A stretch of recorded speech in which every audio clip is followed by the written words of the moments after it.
Hello everyone, I'm Brian McCormick, you're watching MTG Rocks. Today we're going to be looking at the 3 new Chandras that were previewed earlier this week. They'll be releasing in a standard in July in Core 2020 set.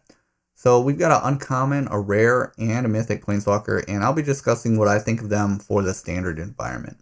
So first, let's go ahead and look at the uncommon Chandra, which is Chandra Novice Pyromancer. It costs 3 colorless and 1 red.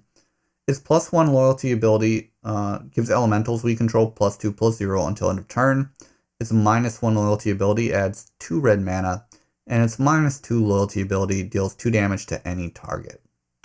So first, let's look at some elementals to see if there's any good elementals we can target with Chandra.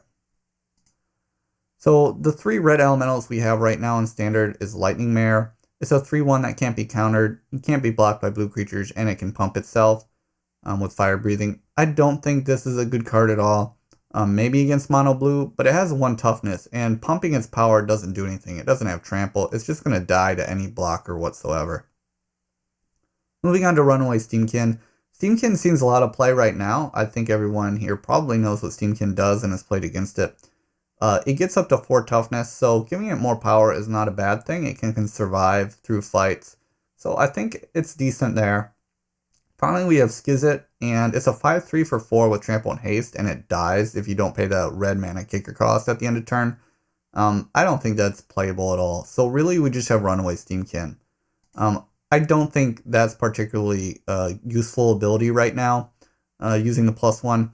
However, the -1 does have more utility by adding 2 red mana. We can play spells like Lava Coil to protect Chandra. So I think the -1 could be some justification for playing Chandra.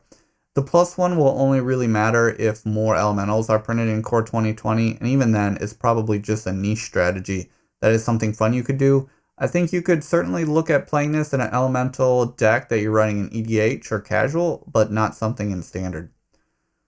Finally, if you look at the -2 ability, Chandra deals 2 damage to any target. That doesn't really do a lot for 4 mana. Usually for 4 mana Planeswalkers, especially red Planeswalkers, we're trying to do more than 2 damage if that's one of the core abilities of the card. By this time, your opponent's probably played creatures with much more toughness. If you want to think about green, green cards have more than 2 toughness usually, and imagine what they put together by turn 4. And on your turn 4, you're just dealing 2 damage to a target. So I think this Chandra is ultimately too slow. It may see some fun casual play, but I wouldn't really expect to see much out of it in the standard format. Moving to the rare position, we've got Chandra, Acolyte of Flame. This Planeswalker is a bit more interesting, and I think could see some standard play. The 0 loyalty ability doesn't really do much though. It just puts a loyalty counter on each red Planeswalker you control. You could try combinating this with Sarkhan, or you could try combinating it with the other Chandras, but that's not really a huge benefit. I mean, it just adds another counter.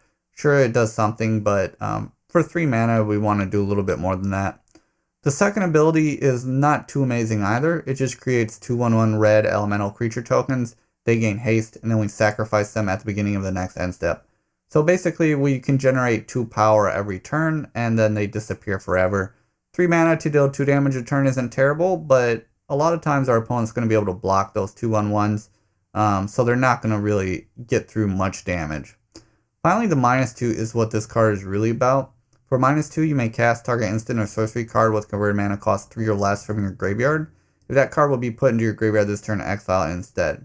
So I want to compare this a little bit to Snapcaster Mage. Certainly this card is nowhere near the power level of Snapcaster Mage. However, it does have some similarities that should be noted. So for starters, it does give one of our cards flashback, essentially, for -2 loyalty. And most of the cards you usually play with Snapcaster Mage are 3 converted mana cost or less. So we would target the same kind of things you would target with Snapcaster Mage. The other thing is that you don't have to pay that converted mana cost. So let's say you play Snapcaster Mage, you're usually going to be paying 4 mana for Snapcaster. With Chandra, you're just paying 3 mana every time. So it's a little bit more mana efficient in most cases. If you're replaying a 3 mana spell with Chandra, you're only paying 3 instead of 6. If you're doing a Snapcaster Mage, you'd be paying 5. The other thing is Chandra's 0 loyalty ability creates 2 power every turn. That reminds me of Snapcaster Mage. Because Snapcaster Mage has 2 power, The biggest benefit of Snapcaster is you're doing things at instant speed. You usually do it using the flash ability to wait until your opponent's end step to flash something back. And that's what makes Snapcaster Mage so good. You can flash back a counterspell. With Chandra, you're not flashbacking counterspell, you're usually flashbacking value cards. So I would expect to see this in mono red, flashbacking things like Lava Coil and Lightning Strike. I think this is pretty good at that. I would run one or two of these and definitely consider it in a mono red build. Flashbacking Lava Coil, destroying opponent's permanent. And then it can do it twice, and it can keep actually doing it infinitely if you're able to use its zero loyalty ability to put a counter on each red planeswalker you control. So I think Chandra Acolyte of Flame will see some play. Currently it's costing about $10. I'm seeing it for sale on eBay and other platforms at about that price. Finally, we have Chandra Awaken Inferno. This is a 6-mana mythic planeswalker. Its passive ability reads, this spell can't be countered. Its +2 loyalty ability says each opponent gets an emblem with at the beginning of your upkeep. This emblem deals 1 damage to you. Its -3 reads, Chandra Awaken Inferno deals 3 damage to each non-elemental creature. And its -X ability reads, Chandra Awaken Inferno deals X damage to target creature or planeswalker. If a permanent dealt damage this way would die this turn, exile it instead. So first, wow, this spell can't be countered. I can't recall any planeswalker ever having this ability. Most of the time it's creatures that say this spell can't be countered. The thing about that is you can answer creatures fairly easily even if they're in play. So Carnage Tyrant has seen a lot of play in Standard, and it has the same text that it can't be countered. However, your opponent can do things like Settle the Wreckage and board wipe effects to destroy it.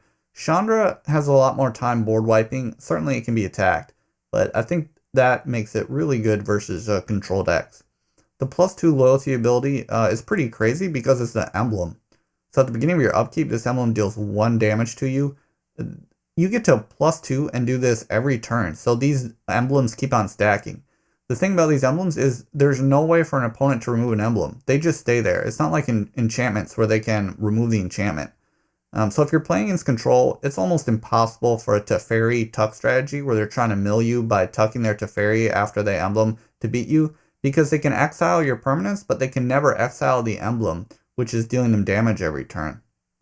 Finally, looking at the -3, it deals 3 damage to each non-elemental creature.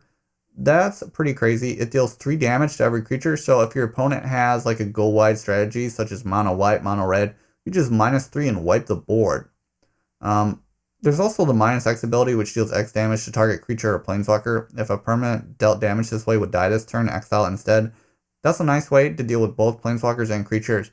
So we have ways with this card to deal direct damage to our opponent. We have ways to wipe the board. And we have ways to do spot removal to big threats, both creatures and planeswalkers. So this card basically attacks almost every strategy your opponent could have. It's very versatile, and it can't be countered. I think even though this is a 6-mana planeswalker, this is really strong, and it's probably one of the strongest Chandras ever printed. Currently, it's pre-selling for about $40 a pop, which I think is not too unreasonable, given that this is a mythic planeswalker, and it is really, really strong. I think this could be really good in a ramp deck as well.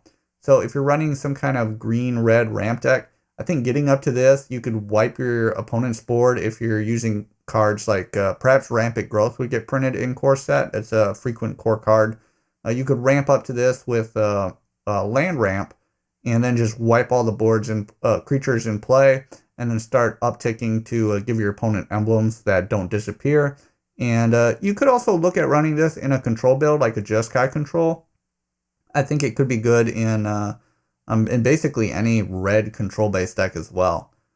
So those are all the planeswalkers that are currently being spoiled in core set. Chandra Novice Pyromancer, Chandra Acolyte of Flame, and Chandra Awaken Inferno.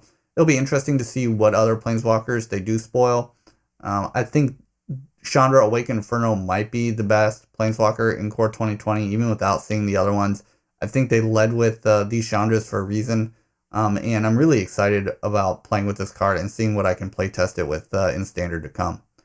So I hope you enjoyed this video. If you did, please like and subscribe. If you would like us to discuss any spoilers in the future, please let us know. I'd be happy to make more of these videos. Thanks for watching.